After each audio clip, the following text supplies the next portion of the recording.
Bem-vindas, bem-vindos todos a mais uma Live Eduque-se. Nessa noite a gente vai conversar aí sobre as crianças do traço 6 do Enneagrama, do TNA 6, esse traço mais natural 6. Semana passada a gente falou sobre as mães, pais, educadores. Hoje vamos fechar esse ciclo do 6 falando sobre as crianças 6. Então, para quem está chegando a primeira vez, as Lives Eduque-se são umas lives que eu tenho feito com uma forma de ampliar o conhecimento do sistema Eduque-se, o sistema Educando Crianças com Enneagrama, que eu venho desenvolvendo já há muito tempo e que esse ano eu senti de complementar os trabalhos que eu faço nos cursos, aulas, formações, com essas lives, com experiências, com boas conversas que ajudem a gente a entendendo mais cada um dos traços e entendendo mais também como a gente cuidar dessas crianças, desses adultos, tá? Então, eu sou o André Prudente e eu estou chegando aqui muito feliz de estar em mais uma live, feliz de que conseguimos entrar, que estamos aqui, e feliz de falar ainda mais um pouco sobre esse tema que envolve a coragem e o medo, porque é um tema que, como eu disse na live da semana passada, que é muito atual, que tem tudo a ver com o momento que a gente está vivendo, tá? Então, eu queria agora pedir para começar para cada uma das meninas, para elas se apresentarem, dizerem quem são, de onde estão falando, quem é o seu filho, filha que é do traço 6, né? Se quiser pode falar dos outros filhos, quem são, mas identifica quem é o filho ou filha do traço 6. E como é que estão se sentindo de estar aqui agora, de estar participando dessa live, tá? Estou todo ouvidos. Só dizendo assim, que se por acaso em algum ambiente de vocês estiver com algum ruído maior, aí vocês podem desativar o áudio se precisar, tá? Qualquer coisa eu autorizo vocês sem problema. Tá? Tá aberto quem puder começar. Então, vou começar pelo ar. Meu nome é Andréa Porto, sou de Goiânia, Goiás. Sou mãe de Júlia Soares Porto, minha filha tem 14 anos. Ela é um TNA 6, já bandeando para a Zinha 7, já, depois de um tempo já trabalhando. Estou chegando com muita alegria, amo muito o Enneagrama, é uma das ferramentas que eu realmente aprendi a amar. Transformou minha vida, meu casamento, minha filha, transformou minha relação com várias pessoas. Então, é uma honra poder ter tantas pessoas aqui compartilhar esse momento tão lindo. Minha filha está aqui olhando para mim, meu tipo 6 aqui, ó, bem de frente, olhando para mim. Então, é uma honra, um prazer estar com vocês. Gratidão, André, pelo convite. Muito obrigado, viu, Andréa, por iniciar a partilha e por estar aqui. Não. Quem pode falar? Não. Tá bom, eu vou.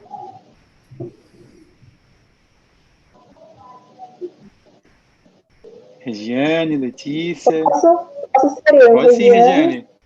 Pode ser, eu vou autorizar aqui a Letícia. Pode falar, eu Regiane. Eu sou Regiane Dutra, sou de Presidente Prudente, São Paulo, e eu tenho 3 filhos já na adolescência, o João Lucas, que é um traço bem nítido, 6 já para mim. Tem a Gabi também, que eu ainda não defini muito bem, mas acredito que é um traço 7. E tenho a Alice no traço 1, também muito nítido, já percebi desde quando ouvi e aprendi sobre. Estou muito contente com esse convite. Eu procurei o Enneagrama para o meu trabalho e não imaginei que ele ia mexer tanto na minha vida, fazer eu entender minha infância, as coisas que eu tive tantas dificuldades, né? E principalmente com os meus filhos. Abriu assim um horizonte para eu compreendê-los, ouvi-los, e digo até assim, respeitá-los, o jeito deles de ser, sem cobrança, sem comparação, principalmente. E eu estou muito contente, muito mesmo, de estar aqui para a gente conversar um pouco sobre o traço 6 hoje. Bom, muito obrigado, Regiane, também você por ter aceitado. Você falou aí lembrando também, quando conheceu o Enneagrama, e entendendo um pouco a sua história, né, sua criança. Eu lembrei de um paciente que eu tive, logo quando eu comecei a trabalhar com consultório, né, no começo logo pouco tempo depois que eu me formei, acabei o mestrado, e era um paciente que ele era um traço 2, né, com uma asa muito forte no 1. E eu lembro que eu deixava a minha coleção Nova Estrela na Terra na recepção do consultório, e ele estava esperando, chegava sempre antecipado, ele tinha uma asa muito forte mesmo no 1. E eu lembro que ele leu a história da criança do 1, e ele entrou no consultório e disse: posso levar essa história aqui para dentro? Eu disse: pode. E ele entrou dizendo: nossa, André, eu vi minha infância aqui, sabe? Eu tava me vendo, tava aqui até chorando aqui, emocionado, né? Então, mesmo quando a gente fala das crianças, a gente também fala da gente, né? De Sim, alguma sim, com maneira. Verdade. certeza. Letícia, e você? Se Então, apresenta? vamos lá. André, eu até vou pedir para deixar desligado, porque eu estou me recuperando do Covid, ainda estou tossindo, então eu vou ficar tossindo no meio da fala de vocês, então estou deixando mais Perfeito, mutado. sem Meu nome é problema, sei o que é Letícia, isso. com Duta, sou mãe da Bianca, de 9 anos, que provavelmente é um traço 6, né? Ela tem já alguns anos, a gente vem conversando, ela mesma já tem se assumido 6, e assim, Enneagrama para mim é um divisor de águas na minha vida, né? Eu conheci o Enneagrama em 2015, no momento que eu estava descobrindo quem eu era, né? Quem sou eu, estava cheio de questionamentos e como ele fez diferença para mim e como me ajudou nessa maternidade, né, com ela, de já entendê-la desde pequenininha e conseguindo observar os comportamentos. Então, assim, o Enneagrama é fantástico, ajuda muito nessa relação. Tem tudo para ajudar quem não conhece, porque você consegue melhorar o relacionamento e entender muita coisa que acontece, né? Muito obrigado, seja muito bem-vinda, Letícia, ainda mais se recuperando do Obrigada. Covid, né? Você já está na fase final já? Ou está no pós-Covid e Eu ainda se recuperando dos sintomas? Eu ainda tô com uma tosse, eu ainda tô tomando remédio, tô no meio do caminho, vamos dizer assim. Ainda tô com Tá, uma tossezinha chata, ainda aqui me incomodando um pouco. sim, então melhoras em todo caso, eu passei por isso, eu sei que não é nada Obrigada, agradável. Não se preocupe não, pode obrigada. desativar quando for o que você falar, você ativa. Bom, Beleza. as meninas devidamente apresentadas, eu acho que a gente pode partir para a primeira pergunta que eu sempre tenho feito, mas antes disso, né, nessa live das crianças, eu gosto de trazer um pouco para ilustrar sobre a criança 6, de partilhar um pouco sobre as crianças 6 a partir da história da minha coleção, tá? Então, eu quero trazer para vocês aqui essa imagem que vocês verem aqui da história. Deixa eu só botar aqui para vocês. Isso, pronto. Vai abrir agora. Então, na coleção Nova Estrelas na Terra, a história da criança 6, na verdade, é uma história de duas crianças 6, né, que é a Lia, Leia e a bruxa Medeia, tá? E como é que é essa história?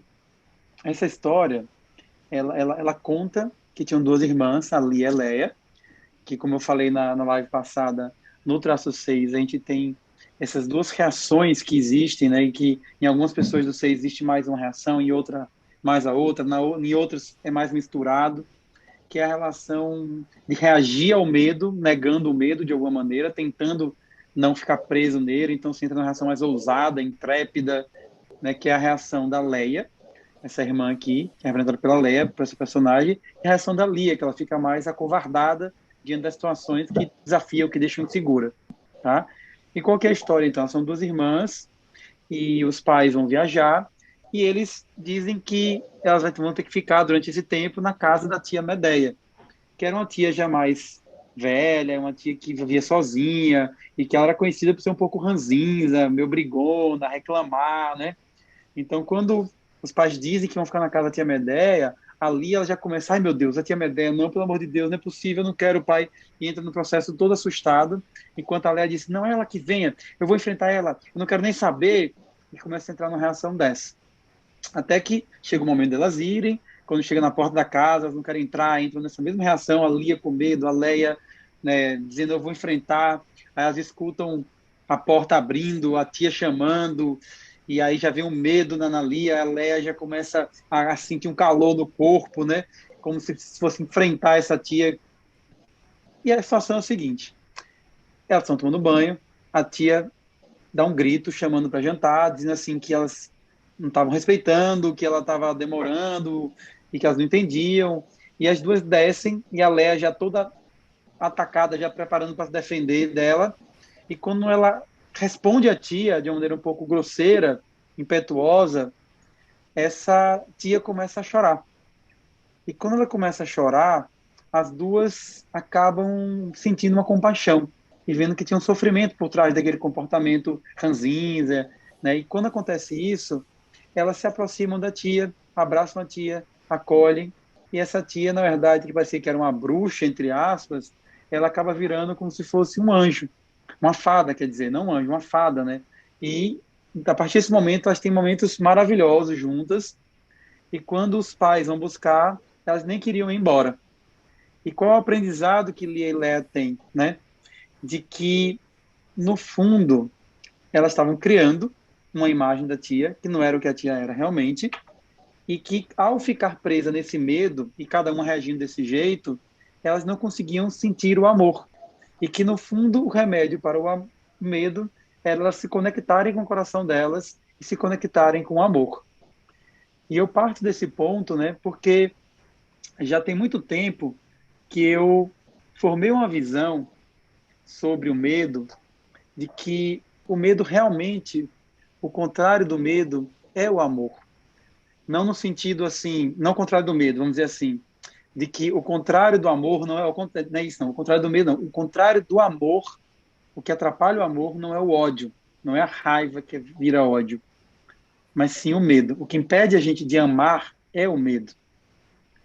Então, quando a gente está com a energia amorosa e que a gente olha de uma maneira amorosa para o mundo, para a vida, para as coisas, e se conecta com o nosso coração, né, que é, na essência, amor, a gente consegue dissolver o medo ou ir além do medo, ou conseguir agir apesar do medo. Então, eu queria começar porque a gente está lidando aqui com um traço, né, especialmente nas crianças. As crianças, elas, ao mesmo tempo, elas estão ainda mais em contato com a essência, e mais presente nessa unidade da essência, e por isso com um pouco mais de facilidade do que o adulto que já se enrijeceu na personalidade, de acessar essa energia amorosa, e por isso confiar mais na vida, nela mesma. Mas por outro também, a gente já vê, especialmente nas crianças 6, como ela fica presa nesse processo do medo, e se desconecta disso, e para de ouvir a voz que fala dentro dela, e guiando, e dizendo assim, confia que eu vou te mostrar os caminhos. Então, a primeira pergunta para a gente conversar sobre isso, que eu queria que vocês respondessem, é qual o primeiro impacto que teve para vocês quando vocês descobriram, né, que as suas crianças eram 6? A sua filha, o seu filho, qual foi o primeiro impacto? O que isso gerou de percepção, de insight? Quem pode falar? Bom, pode falar, Regiane. Falar. A da Andréa? Tá, vai, Andréa. Pode ser. Então, quando eu percebi isso, né, um pouco veio de frustração, porque a gente tem aquela coisa da mãe, né, onde foi que eu errei, porque a gente sabe que tudo tem um porquê, lógico. Quando Freud diz que tudo é culpa da mãe, quase acertou, só que não é culpa, mas é reflexo. Em que momento que esse reflexo gerou nela essa personalidade? Mas, enfim, não tive alguns insights, algumas coisas, mas me preocupei mais em equilibrar esse medo, em trabalhar esse medo nela, né? Que era muito, quando eu fiz o Enneagrama 6 anos atrás, eu percebia nela muito forte esse medo de ir para a escola, medo quando tinha prova, medo de ir para casa de alguém, era o tempo todo, e nós somos mais tranquilos, meu marido e eu, né? Eu, especialmente, sempre a encorajei a fazer coisas, subir alguma coisa, ela, não, vou cair. Aí eu ficava incomodada, eu era menina de subir em árvore, e ela não queria subir no parquinho, alguma coisa. Eu falei, filha, vai, eu tô aqui. Não vou. E me deu, no primeiro momento, uma certa angústia, né? Porque eu falava, meu Deus, como que eu vou trabalhar isso? E à medida que eu fui descobrindo as ferramentas, eu tentei levar isso para ela, de confiança. Não, olha, pode ir, eu tô aqui, vou ficar te segurando, você vai até onde você pode. E comecei a ir de forma mais tranquila, mais amena, fazendo com que ela enfrentasse esses medos, até para brincar, era difícil, porque tudo era perigoso, tudo ela podia cair, tudo ela podia se machucar. E eu fui uma criança que machuquei bastante, eu sou um tipo 1, né? Então, assim, enfrentei muita coisa. Então, no primeiro momento, foi meio frustrante. E aí, à medida que eu fui descobrindo as formas, as ferramentas, e eu fui me acalmando e fui entendendo qual era o melhor processo, que era incentivando ela a fazer, mas também esperando o momento dela, o tempo dela, aí as coisas começaram a funcionar melhor. E assim, vamos dizer que de uns 3 anos para cá é quando realmente, 3 anos para 2 anos e meio, que ela deu uma estabilizada. eu até coloquei no grupo, ela estudou na mesma escola, desde 2 anos e meio até 9 anos, quer dizer, uma escola pequena, onde todo mundo sabe quem ela era, e de repente já foi para um colégio grande. É um colégio muito bom e que ela precisava mudar. E foi terrível, né? A gente chegava, ela chorava, ficávamos abraçadas no pátio da escola. A coordenadora querendo que ela entrasse na sala, eu falei, não, ela só vai entrar quando ela se sentir bem, e ficava abraçada com ela. Ela, mãe, quero voltar para casa. A gente voltava para casa. E as pessoas tentando nos convencer de que teria que acostumar, e para a escola, eu falei, não, ela só vai entrar para a sala na hora que ela se sentir segura. Foi 1 dia, 2 dias, 3 dias, aí eu falei, quer sair da escola? Quer que, sei lá, a gente busque uma outra escola? Porque realmente era uma escola muito grande, uma escola de um quarteirão, para quem estudava numa escola mínima, né, pequena. Ela falou, não, eu quero ficar. Eu falei, ok, vamos experimentar, né? Então, pedi para a diretora para que me deixasse ficar lá com ela abraçada no pátio, até ela se acomodar. Teve um dia que eu fiquei, aí ela foi para a sala, eu fiquei esperando. E, aos poucos, ela foi... Depois, ela amou a escola, né? Mas eu entendi que, naquele momento, eu precisava estar ali. Eu sei que existem sistemas educacionais, você já trouxe isso no curso que nós fizemos. Existe uma psicologia, eu entendo, mas a gente, quando entende enneagrama, essa psicologia tão tradicional, às vezes, não encaixa, né, André, nessa forma do enneagrama perceber. E aí eu refutei um pouco essa história dessa psicologia tradicional, dizendo que eu precisava ficar na escola, sim, que eu ficaria com ela, e ela só ia entrar para a sala o dia que ela se sentisse segura.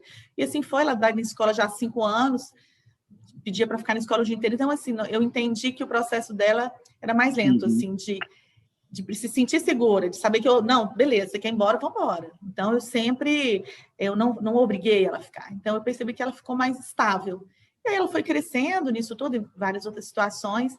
Ela tinha muita dificuldade de falar com o professor, tinha medo de professor, medo de coordenador. Eu fui mostrando para ela que existe o respeito e existe o medo. Né? Essa coisa que a gente fala você fala sempre do medo do tipo 6, que a gente precisa respeitar, mas tem que confiar também, né? Você falou sobre o amor, quando a gente ama, a gente confia, né? Você confia que o outro não vai te magoar, que não vai te ferir. E aí eu fui ensinando isso para ela, ela começou a confiar mais, a confiar especialmente nela, na capacidade dela, na inteligência dela. Hoje, por isso que eu até brinquei, né? Hoje, ela tinha muita dificuldade com os amigos, porque ela achava que os amigos gostavam mais dos outros do que dela. Ela vivia brigando, era uma ciumeira danada. Hoje, eu falo que ela está pendendo para a asa 7 dela, porque ela já se movimenta melhor com muitos amigos. Ela entende que os amigos podem gostar dela e da outra amiguinha. Desculpa interromper, eu fiquei lembrando quando você estava falando, né? Que você falou, né, que a experiência do primeiro impacto não foi como se fosse inicialmente uma frustração antes de você começar essa caminhada de crescimento e de cuidado com ela, né? Que eu imagino que deve ter sido um choque, porque assim, cada um de nós, pela nossa história e pelo nosso jeito de ser, né, que o início do Enneagrama traz bem para a gente tem alguns pontos que são mais fáceis de a gente lidar e alguns outros pontos que são mais difíceis da gente lidar, né? Sim. Eu estava falando, por exemplo, com minha esposa, né, que se eu noto, por exemplo, meus filhos, num processo de aprendizado, que tem que fazer alguma coisa, que eles estão um pouco assim, meio com preguiça, sem muita disposição, que isso geralmente é um tipo de coisa que para mim mexe mais. Porque como eu sou uma pessoa que eu sou pau para toda obra, né? Eu não tenho um tempo ruim, tem que fazer, eu faço, né? E faço até acabar, assim, né? Eu imagino que como para você também deve ser difícil você ter uma personalidade 1, que é uma personalidade que, diante do desafio, você persiste, né? Não é que você não vai ter medo, não vai ter nada, mas é assim, não, se tem um desafio, eu vou tentar encontrar um caminho e eu vou seguir, eu vou enfrentar, e eu vou superar, e eu vou conquistar. Mesmo que seja de grão em grão, né? Então, de repente, você vê a sua filha querendo pular fora do barco toda hora, né? E parecer assim, como é que ela não consegue fazer isso, né? Porque nessa hora, quando a gente vê isso acontecendo várias vezes, é como se o nosso eu, que consegue, diz, como assim, né? Então, dá uma frustração, porque você fica querendo tentar fazer o outro conseguir superar como a gente consegue superar, né? Então, eu imagino que foi um processo de você tirar a sua personalidade de jogo naquela hora e dizer, opa, peraí, deixa eu entender ela e ver qual é o caminho para ela. Ela precisa de um outro tempo diferente do meu, né? Não é o mesmo tempo que eu nisso aqui, né? Tá, mas eu queria, então, antes de a gente continuar esse papo, só, André, se você quiser falar alguma coisa mais, mas antes de a gente continuar, para a gente poder aprofundar isso aí, eu queria só que as meninas falassem o primeiro impacto, pode ser? E aí a gente retoma com você. Claro. Tá bom. E para vocês, qual foi o primeiro impacto? Regiane, Letícia? Deixa eu botar aqui para ativar aqui para você, Letícia. Ok. Foi. Então, eu ouvindo a Andrea falar, eu também, assim, num primeiro momento, eu fiquei pensando, né, quando eu me dei conta que ela eram 6, assim, o quanto eu preciso estar incentivando ela, né, assim, me veio uma responsabilidade, assim, de como eu preciso estar sempre agora incentivando, empurrando, às vezes, um pouco ela, né, então essa responsabilidade de ser uma pessoa que está sempre incentivando que ela vá fazendo autoafirmação. Então, quando eu sinto que tem um pouco de insegurança, eu já fiz ela olhar no espelho e falar para ela mesma várias frases, assim. Então, assim, eu percebo essa necessidade de ter esse papel de estar sempre estimulando ela mais do que, de repente, eu precisaria, né? Então, nesse sentido, às vezes, no primeiro impacto, foi um pouco mais frustrante, no sentido de que eu acho que eu não precisaria disso, mas com ela é importante que a gente sempre esteja incentivando ela para que ela continue, que ela não pare, não empaque. E essa coisa do amor que você falou é muito importante também, assim, eu percebi que em vários momentos que eu entrava em choque com ela, não andava de jeito nenhum. E aí, quando eu, sei lá, me vinha um pouco mais de consciência, eu puxava para a questão do amor, e vinha lá, vem me dar um abraço de coração com coração, sabe? Deixa eu entender, deixa eu me botar um pouco mais no seu lugar. Eu mesma perceber, sair um pouco daquela coisa de personalidade mesmo, e se botar entendendo, né, aberta para aquela criança, isso facilita demais, assim. Eu percebi que ela também se abria mais, entendeu? E ela se entregava muito mais. Então, essa necessidade de ter essa abertura com o coração, esse incentivo o tempo todo, foi... Desculpa, pode Sim? falar. Não, sim, pode terminar. Não, foi o que eu senti, e aí, vocês conversando agora, me veio uma imagem que eu tenho, assim, que foi uma das primeiras lições, assim, fortes que eu tive com a Bianca, e ela tinha, sei lá, uns 4 anos de idade, que eu sempre fui muito acelerada. Então, eu lembro que na hora de ir para a escola, ela demorava para pôr o sapato, ela estudava à tarde, demorava para comer, e eu, vamos, estava sempre chegando, e ela naquele ritmo. Aí eu lembro que teve um dia, eu já estava lá na garagem, meio que empurrando ela, né? Ela parou, olhou assim para mim e falou: mamãe, eu tenho o meu tempo.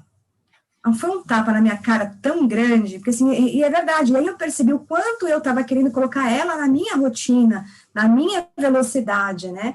E, então, esses aprendizados aí que a gente foi tendo, mas num primeiro momento, você pensa, você quer que aquele filho seja igual a você, né? Em geral, a gente pensa assim. Então, quando não é igual, você fala, o que eu tenho que fazer agora? Então, essa necessidade de estar sempre incentivando que eu percebi. Sim, interessante, Letícia, porque você está falando um tema que eu acho que é muito importante aqui no caso das crianças 6, que é o tema da autonomia, né? É como se você percebeu que a sua filha ela não tinha uma autonomia, não pela falta de capacidade física ou intelectual de fazer aquelas coisas, mas pelo estado emocional que ela tinha, né?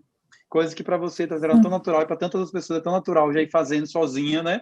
Você percebia que ela precisava de um apoio maior, de uma orientação maior, de chegar junto maior, de um incentivo maior, para ela poder se sentir segura, né? E aí, quando você fala do acolhimento, né, e do amor, é muito interessante falar sobre isso, porque justamente o que acontece, né? O que eu percebi no meu, só uma partezinha antes de eu ouvir a Regiane também, no meu trabalho atendendo crianças 6, que é muito comum a criança 6, que é mais para medrosa, mais para ficar presa diante do medo, do que para o perfil da Leia, né, que enfrentava especialmente, é muito comum ela ter o medo e às vezes começar ficando presa no medo, mas ela, ao mesmo tempo, especialmente se ela já está mais com 7, 8, 9 anos, que é uma idade onde a vida social fica maior, ou a importância do que os colegas pensam aumenta, de ela ter medo, vergonha do próprio medo. Então, é uma criança que começa a se sentir insegura, mas com vergonha de estar insegura. Então, tem muitas crianças 6 que eu vi no meu consultório, e nos grupos que eu fazia, né, com crianças, que eu via que elas tentavam mascarar o medo, sentindo medo. É como se não pudesse mostrar. Então, tipo assim, tinha uma criança que eu atendi mesmo, que ele passava de um grupo comigo, né? Então, sempre que a gente ia fazer brincadeiras de desafios, e que ele via que ele não podia fazer, ele dizia, essa eu não quero fazer não, que essa eu não gosto. Só que eu via no olhar dele que ele estava doido para fazer, sabe? E depois que ele ficou alternando o grupo com a terapia individual, e aí ele queria fazer e comigo ele ia fazer, sabe? Então, na verdade, ele estava com medo de ir e de escorregar, de cair, ou do medo dominar ele e ele ter que expor o medo para outras pessoas, né? Então, esse acolhimento é também uma forma de dizer assim, eu te aceito e te acolho, mesmo com esse medo. E tudo bem. Perfeito. Eu vou te ajudar a vocês superando aos poucos, né?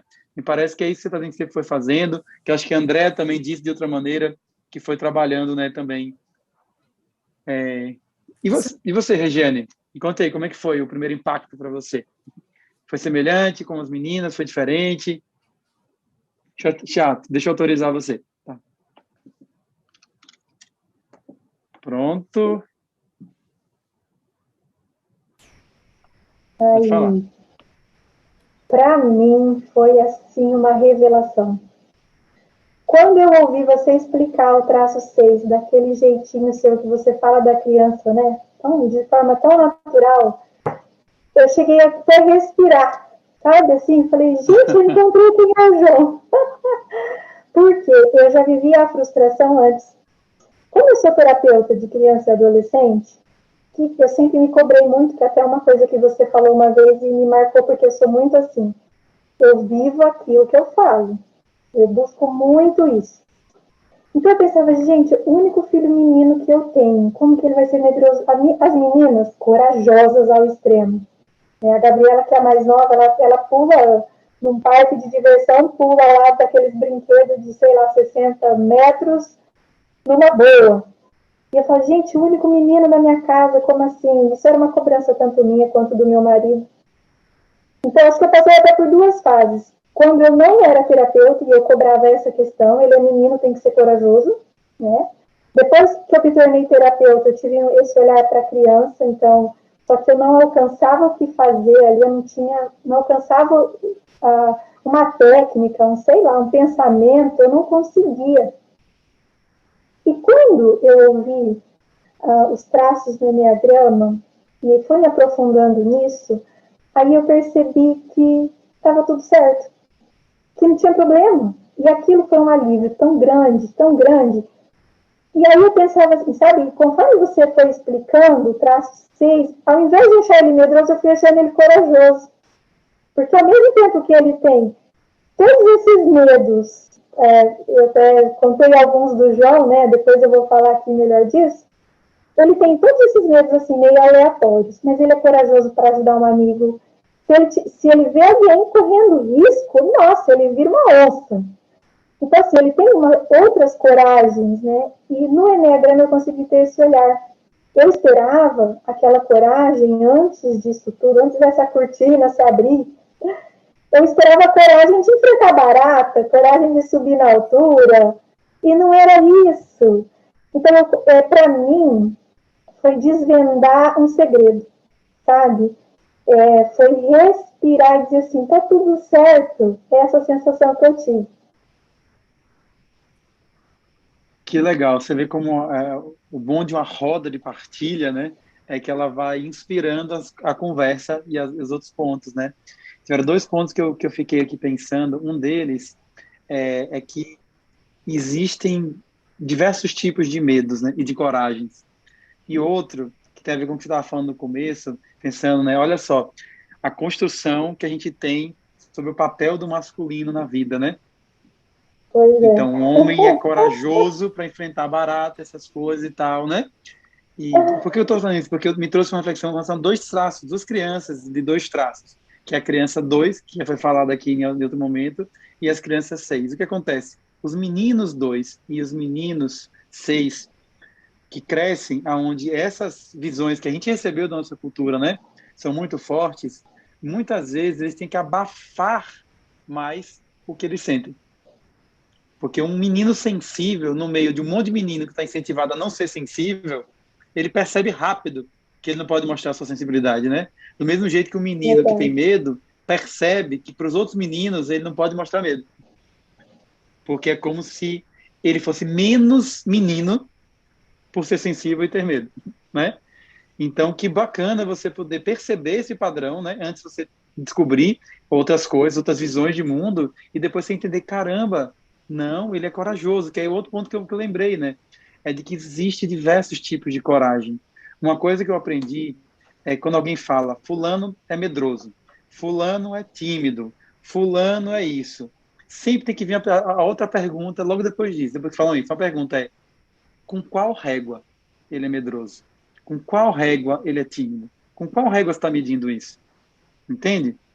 Eu, por exemplo, durante muito tempo eu comecei a achar, eu sou um 2, mas eu sou um 2 de autopreservação. E eu sou esse perfil aí, assim, que eu lembro que eu tenho uma enteada que tem 13 anos, que é minha filha mais velha, né? E que quando ela era pequenininha, que eu não tinha os outros meninos, o Theo e a Violeta, eu lembro que a gente foi lá em Aracaju, num parque de diversões, daqueles parquezinhos assim de quermesse de igreja, né? Com a montanha-russa, que é mais fajuta para quem anda em montanha-russa, é impossível. E eu lembro que tinha uma descida só, a montanha-russa. E eu lembro, a cena era assim, minha esposa lá embaixo, com o celular para tirar uma foto, minha filha com os braços levantados, uhul, e eu branco, entende? E eu branco. E ela dizendo assim, André, sua cara era muito engraçada. Ela assim, você... né? E aí, tanto assim que minha esposa, logo quando eu conheci ela, né, quem estava junto há um tempo, no meu primeiro aniversário, ela me deu de presente um voo de paramotor. Ela me levou de surpresa, de olhos fechados, na praia. Quando ela abriu os olhos, olha só a surpresa, que eu vi o paramotor, ela disse que eu fiquei branco. Assim. Ela disse, que foi? Você tem medo de altura? Eu disse, não! Foi uma delícia, foi ótimo. Mas eu sempre tive esses medos de autopreservação, e que eu fui trabalhando depois, especialmente adulto, depois que eu conheci também Enneagrama, né? Mas qual que é a questão? Por um lado, eu tive medo dessas coisas. Por outro lado, eu não tive medo de, com 16 anos, sair de casa e ir morar fora. Eu não tive medo de largar meu consultório e tudo para fazer um ano sabático, entende? Então, com qual régua a gente está medindo, né? Então, é legal a gente estar conversando aqui sobre as crianças 6, para a gente entender que eles parecem medrosos porque eles têm muitos medos e, especialmente, eles manifestam medos que, na nossa cultura, é associado à coragem. Mas não quer dizer que eles não tenham coragem para fazer muitas coisas, né? Então, talvez uma grande questão é muito mais a prisão numa dúvida mental e insegurança que estimula o medo do que não ser corajoso. Então, já que está falando disso, a próxima pergunta, e se você quiser continuar, André, já que eu acabei até te interrompendo ali para a gente poder fazer essa rodada inicial, antes de falar dessas distorções que acontecem quando o medo toma conta, qual que é a luz que vocês veem nos filhos de vocês quando eles estão bem, né? Quando eles estão equilibrados, estão centrados? Quais são as qualidades, né? Quais são as luzes que vocês percebem neles, potenciais, que chama a atenção deles, né? Até já começou a falar sobre isso, né? Sobre a Regina falou da coragem, né? De apoiar um amigo. Eu queria que vocês falassem um pouco disso, para a gente, antes de falar da distorção, a gente lembrar qual é a essência da criança 6. Quem pode falar? Você quer continuar, Andréa? Pode ser, sem problemas. Tá bom. Então, eu vejo essa coragem, né? Assim, você falou, tem muitos medos, mas assim, sempre quando tinha alguma coisa envolvida com amigos, né? Essa história de amigos é muito forte, não sei se é o tipo 6, ou se é porque aqui em casa, para nós, isso é muito importante, a amizade para nós é muito importante. E sempre quando eu tinha tudo que a Júlia fazia, sempre era com a amiga. Ela ia comprar uma coisa, tem que comprar para meu amigo também. Era até complicado, né? Porque às vezes a gente saía. Então, ela sempre se importava muito. Se a amiguinha estava chorando, ela já está com 14, então já tem algumas amiguinhas com algumas dificuldades, né? E ela se impressiona, ela, mãe, o que a gente pode fazer para fulana? Fulana está se cortando, mãe, fulana falou que se suicidar. Então, e ela sente, ela olha o mundo de uma forma muito linda, né? Ela questiona o porquê das coisas, o certo e o errado, o negócio falou, depende da régua, mas nessa régua deles agora, né, sobre, principalmente de respeito, ela tem uma preocupação com os direitos, o respeito com as pessoas. Então, quando ela está na sua essência, é legal porque é engraçado, porque ela é toda esparolada para falar, ela fala com os meninos assim, mas todo mundo quer conversar com ela, meio que terapeuta dos colegas. E aí, sempre quando alguém tem um problema, né, eu até postei no grupo, que um amiguinho tem uma opção sexual diferente, que os pais, infelizmente, não conseguem aceitar. Ela, mãe, o fulano, você vai ter que sair de casa. O que a gente pode fazer? Ele pode vir morar aqui em casa? Minha casa vai virar alguma coisa. Todos os amigos querem vir para cá, né? Eu falei, ué, Júlia, vamos ver isso primeiro, tem que ver, tem que conversar com os pais. Então, assim, ela sempre quer resolver alguma coisa dos amigos, ela se condói, ela sofre, ela se envolve. E, assim, não é só um envolver de chorar, não, é de falar, mãe, o que a gente pode fazer? Mãe, por que é assim? Por que tem que ser assado, né? Hoje em dia, todas essas questões de mulheres, de direitos e tudo. E é muito legal, ela tem uma visão, às vezes, que nem eu tenho. Às vezes ela fala, você sabe que eu não penso como você. Eu falo, tá, e como você pensa? Aí quando ela fala, eu falo, nossa, que visão diferente. Então a gente troca muito isso. E é muito bonito mesmo, né? É. Porque você está me descrevendo uma filha que ela tem um compromisso muito grande, né? Um compromisso com os amigos, um compromisso com aquilo que ela percebe que é o justo, né? Que é o correto, que é o direito, né? E esse compromisso gera... e isso que é bonito ver assim, né? Porque por que todo mundo quer estar perto dela, né? Porque sente que ela está de verdade ali, né? De que ela é uma amiga de verdade, de que ela é leal, de que ela é atenciosa e de que quando ela está buscando ajudar, ela não está simplesmente assim, vou ajudar meu amigo, né? Não, ela vai usar toda a mente dela e tudo que ela puder, ela vai pensar, ela vai questionar, ela vai fazer o que tiver ao alcance dela para achar uma solução para que esse amigo, essa amiga não se sinta do jeito que está se sentindo, né? Sim. É como se eu quero dar todo o apoio e suporte que eu puder, né? É legal, ela tem uma amiga desde a infância, e uns 20 dias atrás, ela estava sozinha com a mãe bebe, a mãe, né, um pouco exagerada, ela, mãe, fulana está sofrendo muito, a mãe dela está bêbada, ela está chorando, o que eu falo para ela? Eu falei, fala para ela entrar no quarto, pôr uma música e tal, e ela ficou conversando com a amiga e falou, olha, qualquer coisa que você precisar, eu estou aqui. Ficou ligada no celular e falou, fica longe da sua mãe, entra no seu quarto e tal. Ela tentando e me perguntando, o que a gente fala para ela? O que a gente faz? E ficou com a amiga até a hora que a amiga falou, não, minha mãe foi dormir, já tinha, né, passado do limite, foi dormir. Ela, então tá, então amanhã você me conta como você tá. Então, é uma preocupação em fazer, não é só em se condoer, né? E, mãe, o que a gente pode fazer? Você pode conversar com a mãe da fulana? Você pode fazer isso? Eu falei, então, né, é muito envolvimento, né? Ela quer, envolvimento. Ela se envolve e me questiona o que a gente pode fazer. Eu acho interessante isso. Eu também sou terapeuta, meu marido também é terapeuta. É sempre assim, o que a gente pode fazer? Nós podemos mandar reiki, você podia atender o fulano, você podia fazer isso. Então, ela quer uma solução, ela não quer só, assim, contar que o amiguinho está triste. Ela quer que a gente faça algo, que a gente... Muitas vezes eu dou uma solução para ela, faça isso, fale com fulano assim, converse. Então, acaba que é interessante que ela acaba sendo terapeuta deles também, né? Porque... E ela é muito honesta, ela fala as coisas, tem hora que até é exagerado, né? Mas ela fala, mãe, eu tenho que falar o que eu penso, né? Eu falei, ok, eu respeito. Então, é muito legal ver uma pessoa com essa idade de 14 anos, já assim... tão engajado, né? Tão envolvido, de pensar... Eu falei, ok, então quando você crescer, você vai estudar, você vai se formar e vai achar formas de ajudar, mas você tem que se preparar para isso, você faz parte desse novo mundo que está vindo aí, dessas novas pessoas, deve estar lendo o seu livro, né? Essa escola, essa sociedade que a escola criou, que é uma escola ilógica que a gente tem hoje, infelizmente, esse sistema educacional, que eu espero que com a pandemia seja revisto essa forma, né? Essa educação. E eu falo para ela, você faz parte disso. Então, estude, se prepare e vá à luta e vá fazer com que essas mudanças aconteçam. Está na sua mão de fazer isso. E ela topa isso muito bem. Você isso é bem legal. Também, né, que... e olha que é o que é bonito, que é o que acontece quando o ser está integrado, né? Para mim foi a experiência que você descreveu agora dela aqui. Né, que ela, quando tá bem, ela não fica simplesmente na mente dela, né?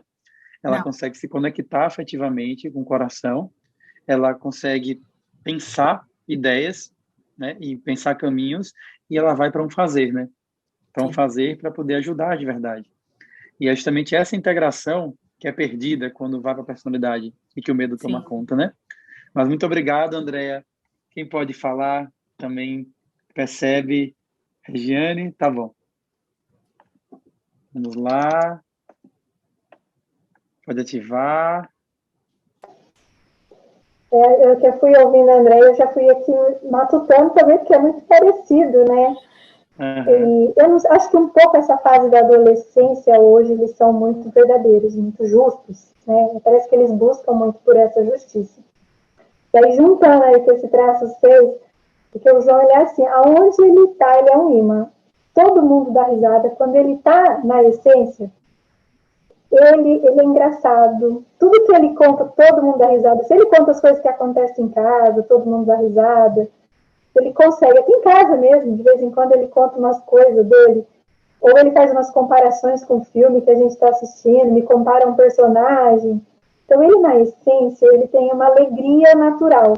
Ele não precisa se esforçar tanto, sabe? Assim, você dá risada de pouca coisa que sai da boca dele. E uma Você coisa que ele também, fica leve, né? Ele fica mais leve.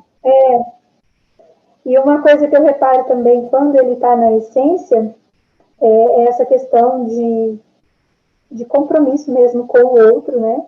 Ele cobra muito aqui em casa, se uma das irmãs vai criticar uma amiga, ele fala, nossa, mas não é certo você falar isso, ela é sua amiga. Então, para ele, ele tem esse compromisso mesmo com os amigos. Né? Inclusive, tem um fato dele, que ele fazendo um trabalho online com os amigos nem apareceram na reunião que ele marcou, acho que 2 ou 3 vezes, e ele não me questionou, ele falou, mãe, o que eu faço? Eu falei, filho, faz o que seu coração diz para você fazer. E ele fez o quê? Colocou o nome de todo mundo no trabalho, ele ficou preocupado dos amigos ficarem sem notas. Né? Inclusive, tem um amigo dele que dá mais trabalho, assim, na sala de aula, e eu imagino ser um 7, né? Bem elétrico, e ninguém tem paciência com esse amigo, principalmente na online. E aí ele fala assim, às vezes ele fala, mãe, enquanto está tendo aula, eu vou fazer uma reuniãozinha com ele aqui no chat, só para que ninguém ouve ele, a professora não está deixando ele ligar o microfone, sabe? Coisas assim, sempre pensando naquele que está sofrendo, ele tem uma facilidade de olhar para a dor do outro, né? Às vezes eu percebo que ele tem dificuldade de olhar para a dor dele, mas a do outro, ele é conectado. Sim, interessante isso, né? É interessante porque é como se fosse, de um lado, no saudável, na essência, é como se fosse um desprendimento, né? Eu me dedico e ao outro me dedico àquilo que eu percebo que eu tenho que me dedicar e eu tenho um desprendimento de como eu estou, né? Que, por outro lado, na personalidade, pode ser também uma característica que é comum no 6 e que aparece aí nas crianças, que é eu preciso dos meus amigos, eu preciso deles. Então, mesmo que eles talvez às vezes não estão fazendo coisas que é o que eu esperaria, né? Mas eu vou fazer o que é esperado de mim, né? Eu vou fazer e eu vou procurar cuidar e proteger e fazer e cumprir o meu papel direitinho, né? Porque é como se assim, se eu for um bom amigo, eu vou poder contar com o apoio deles. Eles serão meus amigos. Então, acho que é interessante porque o 6, como eu falei na live da semana passada, é um dos traços aonde é muito tênue quando você sai da linha da luz para a sombra, né? Às vezes algumas características, você sai da confiança para o medo, tem uma linha tênue ali que separa uma coisa da outra. Aonde é que eu estou sendo comprometido no sentido saudável, né? E fiel no sentido saudável, aonde eu estou sendo fiel no sentido que me atrapalha, né? Até, André, é uma dificuldade na verdade, assim, é uma curiosidade. O João reclamou para mim, por exemplo, que ele até chegou a usar essa frase, né? Nossa, mãe, a aula online para mim não está funcionando, eu não estou aprendendo nada. Mas eu percebi que não é a questão de não entender o que o professor fala, porque ele se conecta até com os professores. Ele odeia que deixe o professor falando sozinho, ele fica até o fim. Porém, eu percebi que como ele não está ali para ajudar todo mundo, para ver quem está precisando, de se sentir necessário, então ele está se sentindo só. Eu percebi que é uma falta de conexão. A aula online, para ele, dificulta o aprendizado. Porque na escola ele aprendia rápido para ajudar todo mundo. E agora, o que está acontecendo? Ele está aqui, preso num computador, sentado numa cadeira, sozinho. Então, às vezes ele sufoca um pouco as irmãs, né? Porque aí quer colocar toda essa expectativa, essa necessidade nelas. E até essa era a minha dúvida, né? Assim, se realmente essa dificuldade é por conta, ou melhor, por falta desses amigos, e não por ter realmente uma aula aqui no computador, com o professor, não entender, né? Isso também é do traço 6, Eu acho que isso, Regiane, não é tanto do traço 6. Eu acho que isso aí é do instinto dele. Ele provavelmente tem um instinto 1 a 1 sexual forte. Então ele tem uma Sim. necessidade muito grande das pessoas que ele tem intimidade e que ele gosta, sabe? Então como ele gosta muito dos amigos, é muito comprometido, é muito dedicado aos amigos. Então, se ele não está tendo isso, ele vai tender a demandar isso de outras pessoas que ele também tem intimidade e tem uma relação, sabe? Então, provavelmente é uma Entendi. necessidade de intimidade, né? E Entendi. realmente as aulas online elas dificultam a intimidade, né? Especialmente nos formatos mais convencionais que a maior parte das escolas fazem, né? Que é um formato ainda Sim. conteudista, né? Exatamente. Porque uma aula online conteudista, só se uma aula ao vivo muito conteudista já é chato, uma aula online, então, cansa, viu? Bom, e você, Letícia? O que é que você vê na sua filha? Deixa eu ativar aqui para você poder falar. Pode falar. Bora. Então, eu estava ouvindo agora a Regine falar e eu também acho que tem um pouco a ver com o instinto, porque, assim, a Bianca, eu acho que ela é 1 a 1, dominante, mas eu acho que o social dela é reprimido. Então, eu não vejo ela tanto, assim, com grupos, no sentido de ajudar os grupos. Mas, quando ela tem uns eleitos ali, que são mais próximos, aí aquela ela defende, ela é bem corajosa quando é com aquele eleito dela, sabe? E aí eu não lembro agora qual de vocês falou, mas assim, a palavra leveza, quando ela está na luz, ela é muito mais leve, muito mais amorosa. Eu já expliquei para ela, né, que coragem é agir com o coração. Então, eu estou sempre estimulando ela nesse sentido. Então, eu percebo que quando ela está na essência, ela está muito mais amorosa, muito mais aberta, o coração mais aberto. E acho que um exemplo bem bacana assim, que eu posso dar é que, com essa história de pandemia, né, o ano passado eu acabei deixando ela criar um Instagram para ela, que ela não era de ficar mexendo nas redes sociais, e aí, se vocês depois, eu posso passar o Instagram dela, que é o @biaconduta com 2 T's. Se vocês derem uma olhada lá, a quantidade de frases que ela faz tá até um pouco, faz um tempo que ela não mexe, mas frases assim, tipo, de seja corajoso, tenha coragem, sabe? De estimular, de incentivar, que as pessoas tenham coragem. Então, acho que quando ela tá bem na luz, ela tem esse papel, assim, de ajudar, de incentivar as pessoas a serem corajosas. Acho que é bem bonitinho, assim, esse Instagram É como dela, se nesse sentido. quando ela está bem, ela consegue acessar essa força nela, né? Então fica mais fácil poder Isso. partilhar com os outros algo que ela está sentindo e vivendo, né? Ela acredita mais, sabe? Então, ela tenta inspirar também, sabe? Ela tenta levar essa luz de alguma forma. Eu sinto isso, quando ela tá bem, ela tá assim. Sim. E agora o lado B, né? Porque sempre tem um lado B, né? Nem sempre a gente está bem, nem sempre nossos filhos estão bem, né?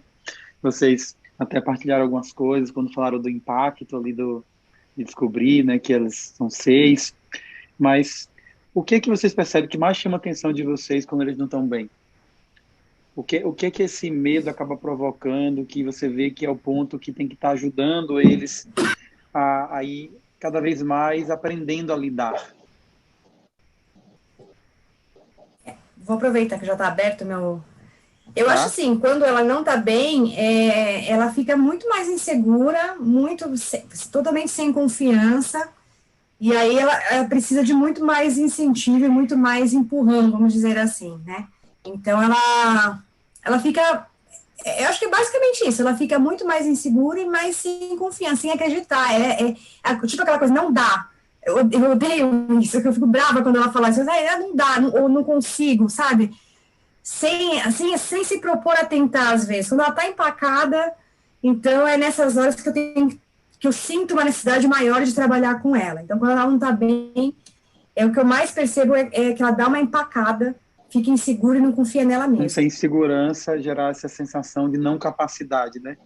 Eu não sou capaz, então é melhor desistir, nem tentar. Isso. E você percebe, Letícia, que isso se manifesta mais em algumas coisas do que outras, ou você percebe uma coisa mais generalizada? Então, na verdade, ela tem algumas, como você falou, tem vários tipos de medos, né? E tem algumas áreas da vida que ela tem mais medo do que o normal. Então, nessas áreas onde ela tem mais medo, ela tende a empacar mais. né? Quando parece que o medo vem com mais força e ela empaca mais. Mas não sei se tem uma área, assim, um momento específico. Ela tem 9 anos ainda, não sei se eu consegui já identificar tão bem isso, né? Mas principalmente coisas que têm a ver com saúde. Ela tem um trauma de infância que ela ficou internada uma vez e ela morre de medo de agulha, de injeção. Então, tudo que tem relação com isso, ela dá muita travada. Ou, assim, quando ela tá com preguiça, às vezes eu percebo, assim, ela é boa aluna, ela tem bastante autonomia para ir na escola, embora ela prefira realmente presencial. Ela não tem dificuldade com online, mas às vezes, eu não sei te dizer o que acontece, que às vezes ela, sei lá, tá empacada lá, fica mais teimosa, ela tem preguiça, às vezes, de fazer tal coisa, aí demanda um esforço maior da nossa parte de incentivar ela e de tirar ela daquele lugar confortável, às vezes, para ela, de ficar ali com medo, ou não só medo, mas às vezes eu vejo uma teimosia também ali nela. Você acha que, por ela estar insegura, ela acaba, em alguns momentos, criando algum tipo de reação ou de comportamento e ficando rígida nisso? É como se fosse uma teimosia. Talvez seja aquilo que você falou no começo, às vezes é um medo que ela não sabe dizer sobre o que é, e aí, às vezes, nem ela tem consciência, às vezes, do medo do que ela tem, às vezes é o medo de alguma coisa atrelada ali, e aí ela empaca e não avança. Certo. E vocês? Eu tô até dando risada. Eu tô achando que medo da de agulha vai vir direto pro traço 6, hein? Eu parecia que ela tava olhando aqui o João Lucas também. Porque ele também, quando ele sai dessa essência, teimosia. Parece que ele corta um fiozinho daqui, o fiozinho daqui, entra para dentro dele, não escuta nada. Eu posso conversar na frente dele, ele não está me ouvindo. Ele olha para mim, mas ele está em outro planeta. Aí ele desligou, aí é o dele que é certo, ninguém entende ele, aí ele também entra um pouco até no drama. E até achei engraçado ela comentar da agulha, porque o dia de tomar vacina é só pela misericórdia, desde pequeno, assim, né? Então, mas é porque causa esse medo maior, né? Tanto que ele explica a vacina para mim 50 vezes maior do que ela é realmente. Então, potencializa muito o medo. E aí traz, claro, a insegurança, né? Até um fato que o João Lucas até, eu espero que eu dê risada disso, viu? A gente, quando construiu aqui o quarto deles, né, preparou os móveis, então os 3 gostam de dormir juntos. Mesmo já nessa adolescência, eles gostam de estar juntos. Então a gente fez uma triliche. E ele quis ficar na cama mais alta. E eu até estranhei por conta que eu achei que ele ia ter medo da altura. Mas ele falou, não, mãe, mas aqui, se o bandido entrar em casa, ele vai me ver por último. Então, assim, ele já fez uma estratégia para se proteger, por conta que ele criou uma história, se acontecesse aquilo. E eu falo assim, eu tento olhar pelo positivo, que criatividade, né? Mas, assim, de criar essa história, quando ele sai da essência, ele cria histórias, o medo toma conta. E acredita piamente, né? E por isso que é a teimosia, a dificuldade de mudar, né? Porque está preso naquela história que criou. Exatamente. Né? É o que eu costumo dizer, parece que ele corta os fiozinhos daqui externo, né? E entrou para dentro, acabou. Só tá ele lá dentro. Então, quando ele sai, é isso que eu percebo quando sai da essência. Mas olha que coisa interessante, né? Porque, na verdade, o medo, quando ele vem na gente, né? Ele ativa o nosso sistema simpático, né? O sistema nervoso simpático, que é o sistema de defesa do organismo. Então, ele vai gerando todo um estado de alerta do organismo, né? Por isso que o coração fica acelerado, por isso que soa e tudo isso, né? Então, é como se fosse o seguinte, quando a gente está em perigo real e que a gente sente o medo de um perigo real, vamos pensar agora numa situação de antigamente, né? Você estava lá na floresta, no tempo dos homens da caverna, e de repente vinha um animal de grande porte que ia atacar ele, sabe? E aí vinha aquele medo. Naquele momento, aquela pessoa ali, ele não pode ficar pensando em um monte de coisa, né? Ele tem que estar gastando toda a energia para pensar como é que eu fujo daquilo ali, né? Então, qualquer outra informação que vão tentar colocar na cabeça dele, ele vai dizer, vai, corre, vai fugir, entende? Eu lembrei agora você falando, né, que eu tive Covid também há um mês atrás, né? e eu lembro, eu tive algum comprometimento no pulmão, e por conta desse processo, aí a médica que me atendeu foi uma médica muito atenciosa, muito legal, muito comprometida, sabe, muito dedicada, mas que ela, nesse momento, estava seguindo um pouco esse padrão de medicação, que eu não sabia exatamente quais eram as medicações, sabia algumas, cloroquina, essas coisas, né? Mas uma série de medicações protocolares estavam usando, né? E que foi tanta medicação, sabe? Que aquilo ali me assustou, sabe? Tomar tanta medicação, porque eu sou uma pessoa que eu raramente fico doente e muito menos tomo medicação, né? Muito raro, né? Então, o que aconteceu, né? Eu, naquele momento, a minha esposa teve assim, olha, eu acho que tinha necessidade de tomar essas medicações. Eu não, nem fale sobre isso. Eu lembro que eu disse, nem fale sobre isso. Por quê? Porque eu estava aqui em Florianópolis, eu sou de uma família de médicos, onde eu senti a vida inteira que eu estava amparado e protegido, e eu estava num lugar que eu não tinha esse amparo, com o Covid aqui super alto, então quase sem lugar para ter internação. Então, é como se naquele momento, né, o medo que eu senti, ele gerou um fechamento em mim e disse assim, eu só quero ver isso aqui, agora. Eu não dou conta de olhar e questionar agora a medicação, entende? Porque eu estou tendo que dar conta de outras coisas que eu estou sentindo aqui dentro de mim. Então, essa teimosia que eles sentem, imagina que isso eu senti naquele momento pontual, só que eu não sinto habitualmente isso, né? Mas imagine que a criança 6, com muita facilidade, quando ele fica frágil, né? Esse medo toma conta e a mente dele acha algum lugar de refúgio, entende? Então, a visão que ela cria é um lugar de refúgio. E quando eu estou nesse lugar de refúgio e alguém me tenta tirar desse lugar, a sensação que eu tenho é que se eu sair, eu vou desestruturar, entende? O medo vai tomar conta de mim. E por isso que é tão importante esse acolhimento e o cuidado para poder sair. Porque é como se fosse assim, é como se você estivesse ligando com uma pessoa que teve um monte de trauma, só que ele não teve esse monte de trauma. A maior parte das pessoas 6 não teve um monte de trauma, né? Teve uma vida mais habitual, normal, quando tiveram desafios e outras coisas que não. Se teve trauma, aí já é mais justificado ainda, mas às vezes você não teve um trauma, mas você vive como se tivesse tido um trauma, entende? É como se sua mente precisasse se segurar naquilo ali, porque senão uma coisa terrível vai acontecer. Né? Então, essa sensação é uma sensação de desamparo, né? Uma sensação de desamparo. E é um pouco isso mesmo. Então, por isso... É como se ele não pudesse gastar energia com mais nada, só com aquilo, né? Exatamente. Não posso gastar energia com mais nada. Como é que é para você, Andréa? Não estou conseguindo abrir. Abriu? Conseguiu? Eu tinha autorizado já. Então, até a Regiane falando, eu não tinha me dado conta mesmo, essa coisa da teimosia, né? Achei até que era...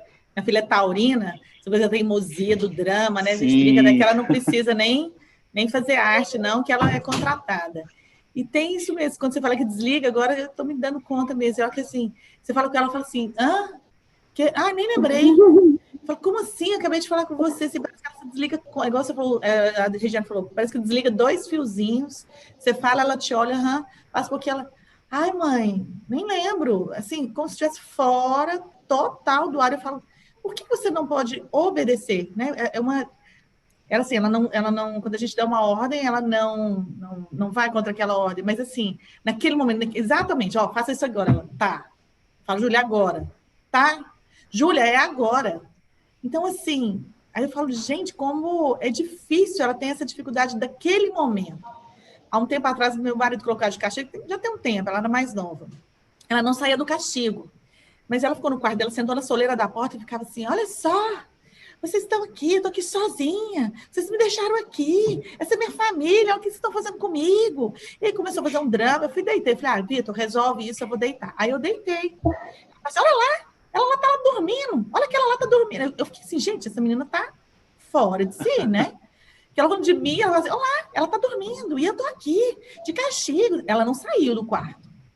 Mas foi um drama. E assim, era uma novela que o Vitor olhou para mim e falou, a gente quase gravou, porque era ilógico, ela criou uma situação, não saiu do quarto, mas assim, questionou por que ele estava de castigo. Júlia, é só você lá escovar o dente. Não, vó, você tem que vir aqui. E foi uma loucura, que quando ela fala de drama, eu falei, meu Deus, acho que eu já percebi isso. Assim, era que ela zera, ela não ouve mais nada, e ela cria aquele mundo e pronto, demora para sair. E olha que coisa louca, né? Porque é como se fosse assim, você cria esse mundo, mas ao mesmo tempo você está com os nervos à flor da pele dentro de você. Entende? Então esse processo emocional que ela ficou, não, mas não é possível, é porque no fundo ela está com os nervos à flor da pele. Então, Sim. daí, essa é uma coisa que vocês devem ter observado que acontece em alguns momentos com eles, que eles podem estar ali, em um momento parece que eles estão dando conta e mais estáveis e presos em alguma coisa, de repente vem uma emoção que transborda, e aí vem um extravasamento emocional, que pode ser como esse que você falou, que pode ser uma irritação muito grande, que pode ser uma fragilidade muito grande, ou um drama muito grande, ou um choro muito grande. É como se fosse uma instabilidade emocional, porque vamos pensar a seguinte situação, olha, o traço 6 é um traço mental. Então imagina que no corpo dela, ela está sentindo uma sensação de acelerar, de se preparar para lutar ou fugir, né? No coração dela, o medo está lá gritando, né? Na mente dela, o que é que ela vai ter que fazer para poder não sucumbir a essa sensação física e essa emoção? Eu vou ter que criar algum caminho aqui na minha mente para eu me prender, para eu me pegar e não sentir isso, certo? E aí é onde ela se prende num lugar e pega. Só que, ao mesmo tempo, está acontecendo tudo isso ali embaixo dela, entende?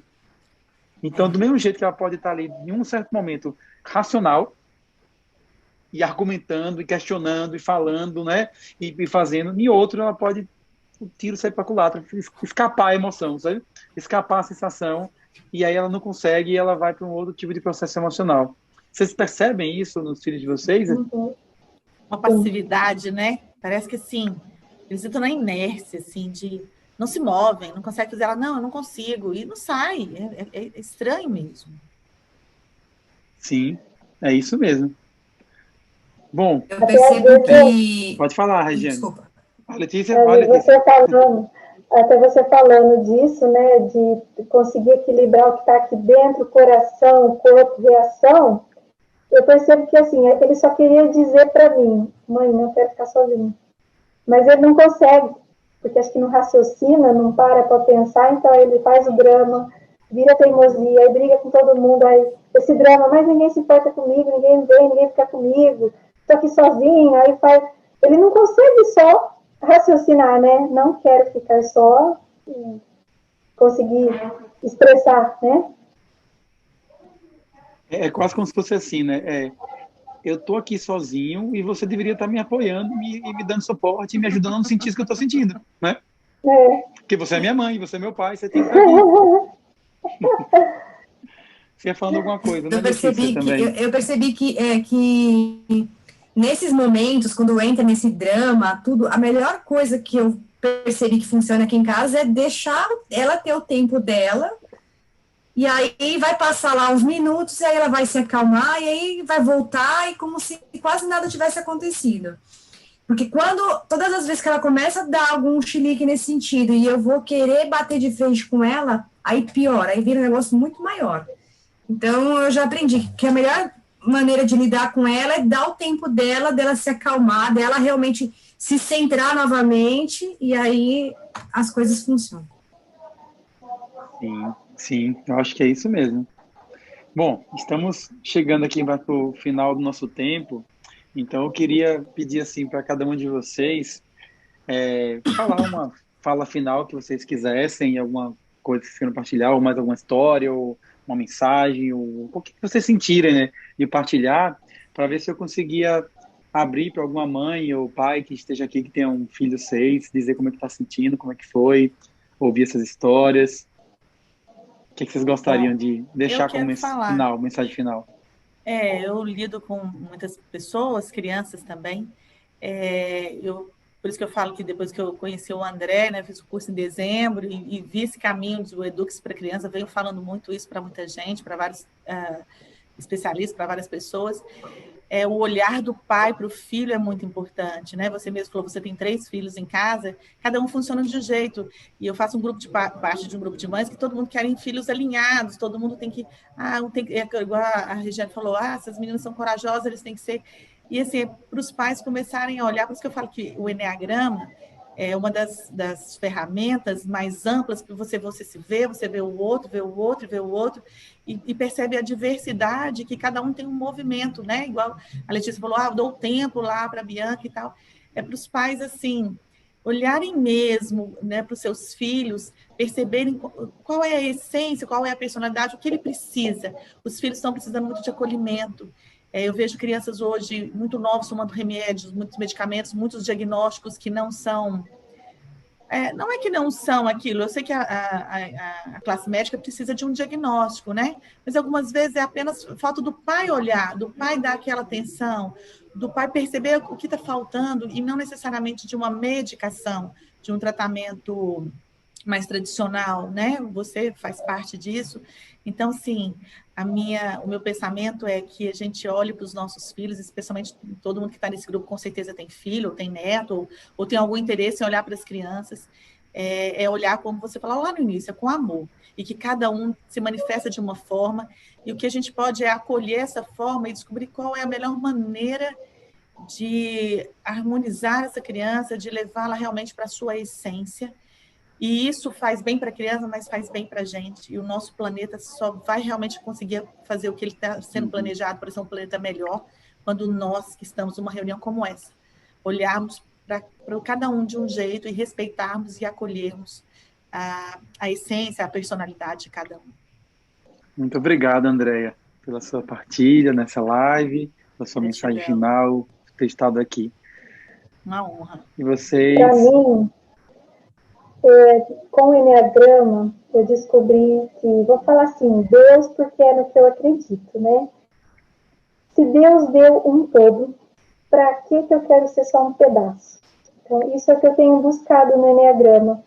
Eu descubro nos meus filhos uma parte desse ciclo todo, né? De todo esse círculo. Mas que nós não nascemos para ser só um pedaço, que eu posso passear por isso tudo. Então, isso eu tenho vivido no meu trabalho com as crianças e adolescentes que eu atendo, né? De viver o todo, se temos possibilidade de ser, com os meus filhos, né? Aqui no caso, quando eu até falo, né, com o João Lucas, eu aprendo a valorizar os amigos. Com a minha filha, que é um traço 1, eu aprendo a organizar as coisas. Com a minha filha 7, a encher o coração, assim, sabe, para fazer aquilo com a alma, com amor. Então, de passear pelos traços, né?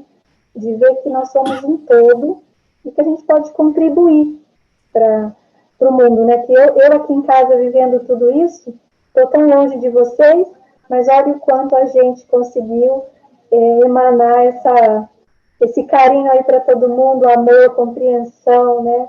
E somos um todo mesmo que ressoa, esse amor ressoa, e eu estou muito feliz, muito grata por ter feito parte desse grupo com vocês e poder falar um pouquinho dessas descobertas que eu tenho feito. Muito obrigado, Regiane, foi um prazer. E você, Letícia? Não, que o Enneagrama ele traz para a gente o quanto é importante a gente respeitar a individualidade de cada um, né? Então, assim, eu tinha no começo aquela questão de querer que ela fosse igual a mim e queria acelerar ela, e eu aprendi o tanto quanto ela é diferente e de mim, e eu não sou melhor que ela, nem ela é melhor que eu, né? Cada um tem suas qualidades, sua luz e sua sombra, e a gente, conhecendo mais cada detalhe da personalidade, isso facilita muito o nosso relacionamento, ajudar os nossos filhos, ajudar os nossos parceiros e a nós mesmos. Então, é importante a gente se conhecer o Enneagrama ajuda muito, porque a gente consegue melhorar bastante essa relação. E queria agradecer a participação, amo esse assunto, e é muito bom ouvir outros relatos, a gente começa a enxergar as coisas que a gente não percebia tão bem, né? Então, é um prazer estar aqui com vocês. Obrigada. Que bom, muito obrigado você também, Letícia, muito obrigado às três. Eu vou então agora abrir aqui, se tiver alguma mãe, né, ou pai de alguma criança 6, eu gostaria de ouvir o que está sentindo agora, tá? Pronto, então, agora, se vocês quiserem, alguém puder partilhar.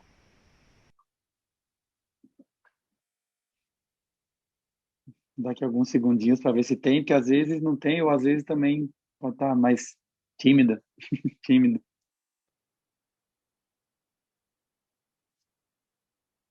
Não tem ninguém, não?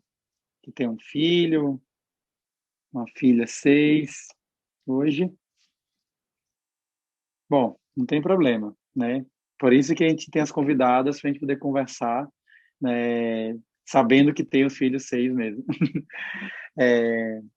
Então, eu quero só dar uns recados e depois fazer o fechamento, como eu costumo fazer na live.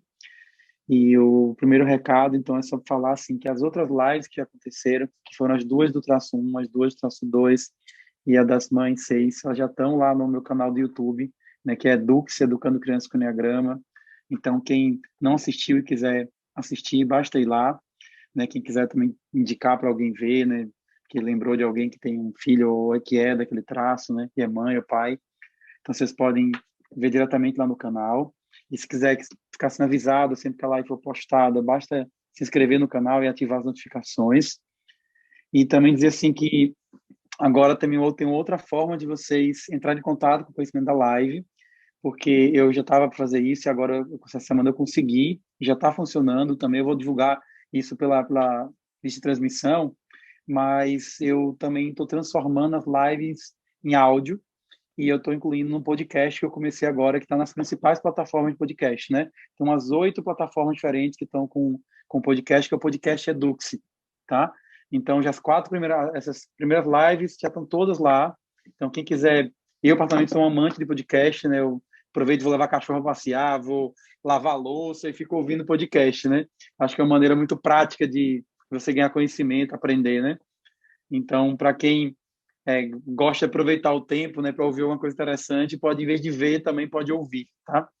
Então, vai ter isso e também em breve, né, no podcast, eu vou começar a colocar outras coisas que não só as lives, tá? Eu estou começando pelas lives, vai ter outros conteúdos que eu vou estar colocando lá também sobre esse tema do Sistema Eduxi, de Educando Crianças com Enneagrama. Quem tiver interesse em conhecer e participar de algum curso, então entra lá no site edux.com, então no meu Instagram, @eduxi, e lá tem todas as informações que vocês precisarem. Mas eu queria, então, fazer um fechamento. Eu vou pedir que vocês fechem os olhos por alguns momentos, e de olhos fechados, vocês vão prestar atenção em como vocês estão saindo da live. Comece prestando atenção na sua respiração, como é que ela está, sem tentar interferir nem mudar nada. Apenas observe como a sua respiração está. E aí passe a atenção por todo o seu corpo, da cabeça aos pés, percebendo as sensações nele. Perceba como o seu corpo está saindo desse encontro. Perceba o seu coração batendo. E tome consciência como você está se sentindo nesse momento. Perceba também a sua mente, como é que ela está agora.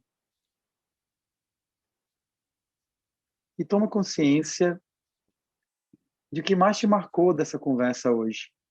O que mais te fez refletir, pensar, o que mais você sente que vai te ajudar na compreensão ou das crianças da sua vida, ou de você mesmo. Tome consciência disso. Deixe chegar no seu coração essas crianças que fazem parte da sua vida, independente qual é o traço delas. Nesse momento,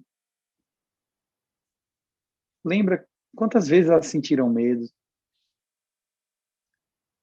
E agora, manda para elas amor. Manda na forma de intenção, de pensamento. Manda um amor agora, como se fosse uma mensagem para que esse amor chegue no coração delas e que limpe esses medos que possam existir no corpo dela, na mente dela, no coração dela. Para que esse amor vá aquecendo, acolhendo, nutrindo. E que a partir de hoje, de agora, que a gente possa lidar com os nossos medos, lidar com os medos das nossas crianças, com esse amor, com esse acolhimento, ajudando elas a superarem esses medos, mas ao mesmo tempo sabendo que só a pessoa que está vivendo sabe o que é sentir esse medo na pele. E quem tem que ter muita compaixão, muita paciência, muita calma ao ajudar alguém a superar o medo. É usar a lógica de assim, quando ela estiver pronta, ela vai conseguir dar o passo. Enquanto isso, eu vou estar do lado dela. Então, manda esse amor e consciente de como você está, com calma, vai se preparando aí para abrir os olhos. E aí, devagar, vai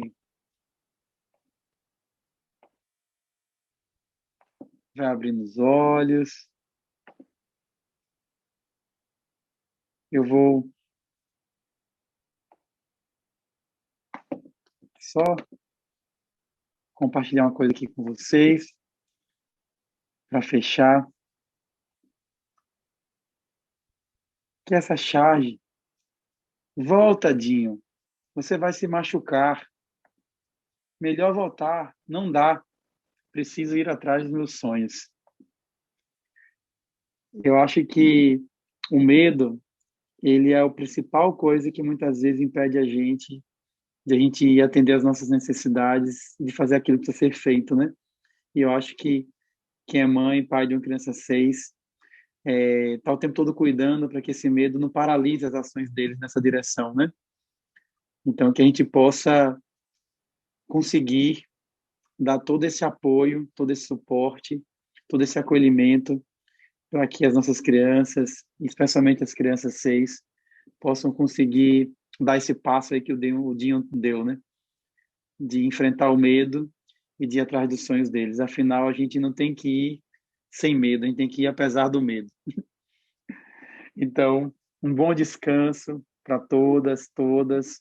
Na semana que vem, volta para quarta-feira as lives, só que a gente vai ter uma pequena alteração no horário, né? A live na semana que vem vai ser mais cedo, porque dessa vez, para minha alegria, não vai ter só mãe, vai ter um pai. A gente vai falar sobre as mães, pais do traço 4 do Enneagrama, e esse pai 4 é o meu irmão, que é, inclusive, o autor dos textos da coleção Nova Estrela da Terra. Então, vai ser bem especial a conversa aí com as mães, pais do traço 4, tá? Eu vou divulgar na lista de transmissão, mas já está avisado, então já fiquem sabendo, tá? Até breve.